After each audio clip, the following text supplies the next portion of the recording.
인간의 심리란 본디 문자화할 수 없다. 슬프다라고 치부하는 감정에는 여러 종류가 있으며 그중 비슷한 상태에 대해 슬프다라는 형용사를 대표로 사용하고 그런 일에 슬픔이라는 명사를 지었을 뿐이다. 밉다라고 치부하는 감정에는 미묘한 차이가 있으며 이 중 비슷한 상태에 대해 밉다라고 형용사를 사용하고 미움이라는 명사를 지었을 뿐이다.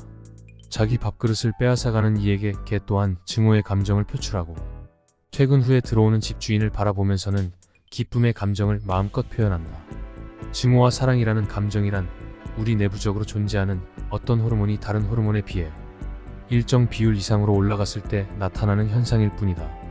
우리가 먹고 마시고 햇볕을 통해 얻는 여러 에너지원은 호르몬이라는 화학물질이 되어 어떤 순간에는 조금만 방출되다가 어떤 순간에는 과도하게 방출하기도 한다. 50-50이 미움도 아니고 사랑도 아닌 상태라면 49-51은 미움의 상태일까? 사랑의 상태일까? 48-52는 어떻게 정해내릴 수 있을까? 누군가가 하늘을 그리키며 저기가 하늘이다 라고 말할 때 우리는 추상적인 하늘의 존재를 가늠할 수 있어도 정확히 지상 몇 미터부터 하늘로 치부해야 하는지 혹은 이 높이는 해발로 계산해야 하는지 아득하기만 하다. 인간이 정해내리는 것들은 모두 허술하기 짝이 없는 정의들이 많다. 가장 높은 산이라는 에베레스트는 가장 높은 산이라고 정의하면서도 그렇지 않을 수도 있다. 해수면을 기준으로 한 해발 848m인 에베레스트는 분명 가장 높은 산으로 정의된다. 하지만 산의 높이를 해수면으로부터 시작하기 때문에 에베레스트가 높은 산처럼 보이는 것은 일종의 착시와도 같다. 에베레스트가 높은 이유는 에베레스트의 산줄기가 상승하는 초입이 이미 484m의 고원이기 때문이다. 우리가 산이라고 부르는 것들은 대개 내가 서 있는 평지에서부터 얼마나 높은지를 보며 높이를 가늠하지 해발을 따지지 않는다. 세계에서 가장 해발 고도가 낮은 도시는 팔레스타인의 예리코라는 곳이다. 이곳의 해발 고도는 마이너스 258m로 만약 이곳의 해발 고도 한라산 정도의 산이 있다고 해도 실제 이 산의 높이는 덕유산의 해발 고도와 비슷하게 된다. 평지로부터 솟아난 것을 산의 높이로 계산하게 되면 세계에서 가장 높은 산은 킬리만자로가 된다. 또한 산의 뿌리에서 높이를 재면 세계에서 가장 높은 산은 하와이에 있는 마우나케아 산이다. 이 산의 높이는 뿌리에서 211m로 매우 높지만 해발 고도는 에베레스트의 절반인 4207m이다. 또한 완전한 구가 아닌 지구의 특성상 생각하여 지구의 중심에서 가장 높게 솟아있는 것을 높은 산이라고 치자면 에콰도르에 있는 침보라소 산이 가장 높다. 인간은 탄생 이후로 부정확하고 불명확한 것들을 정의하고자 애쓰곤 했다. 가령 접촉사고에서 누구의 과실이 더 큰지는 어떤 사람의 죄의 경중을 따지는 일 또한 법이라는 절대적인 것을 다루는 듯 하지만 굉장히 인간적이고 허술한 정의들 투성이다. 여기에 우리가 명확한 정의가 내려져 있다고 생각하는 대표적인 것이 사람의 생각이다. 우리의 생각들은 좋다, 나쁘다라고 규정되지만 그 어떤 것도 정확한 기준점이 없다. 이런 불완전 것들이 머릿속을 떠다니며 우리의 불안한 마음을 증폭시킨다. 우리 인간은 불완전성에 대한 불안감을 본능적으로 갖고 있다. 그런 이유로 불완전한 것들은 완전하게 정리함으로써 안정감을 얻는다.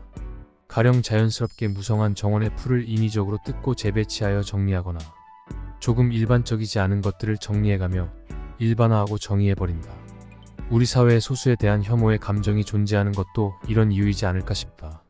글을 쓴다는 것은 불완전한 것들을 종이 위에 활자로 정의하는 작업이다. 이 작업의 가장 주요 효과로는 안정성을 가질 수 있다는 것이다. 영화를 보고 혹은 책을 보고 애매하게 가슴속에 스물스물 올라오는 어떤 오묘한 감정을 문자화하고 체계화하는 과정에서 우리는 안정감을 갖는다. 인간의 심리는 불완전한 것을 놓지 못하기 때문에 다른 일에 집중하기 어려운 특징을 갖고 있다. 우리 마음속의 불완전성을 정리할수록 우리는 우리가 이루고자 하는 것들에 집중하여 그것을 이뤄내는 특성을 갖고 있다. 또한 쓰는 대로 된다는 것 또한 마법과 같은 현상이 아니다. 내가 좋아하는 방송인 유재석님의 노래 말하는 대로와 같이 누군가는 말하는 대로 된다고 하고 누군가는 쓰면 이루어진다고 하고 누군가는 상상하면 이루어진다고 한다. 이런 것들은 마법이 아니라 심리적인 요인이 크게 작용하는 것들 중 하나다.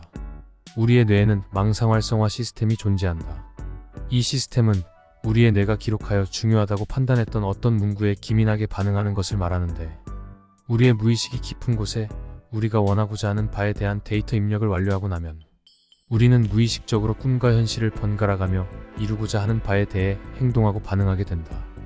요식업계를 대표하는 백종원 대표는 최초 그저 돈을 벌기 위해 급급했던 젊은 시절을 회상하면서 철학이란 누군가에게 자신의 이야기를 그럴듯하게 지어내면서 서서히 완성되어지는 거라고 말했다. 음식에 대한 철학보다 돈이 전부라고 말하던 젊은이는 주변 사람들의 질문에 그럴듯한 대답을 내놓았고 스스로 그런 사람이 된 것처럼 생각하고 행동하다 보니 그런 사람이 되어졌다고 했다. 사람의 말과 글에는 그런 힘이 있다. 꼭 누군가가 묻지 않더라도 스스로 생각하여 화두를 던지고 그것에 대해 대답해낼 수 있다면 자신의 정체성을 꾸준하게 정립해 나갈 수 있다. 내가 어떤 사람이고 어떤 생각을 하는 사람인지가 정해된다면 스스로 이루고자 하는 일들에 대해 조금 더 명확한 길을 볼 수 있지 않을까 생각한다. 쓴다. 쓰는 대로 된다. 그러니 쓰자.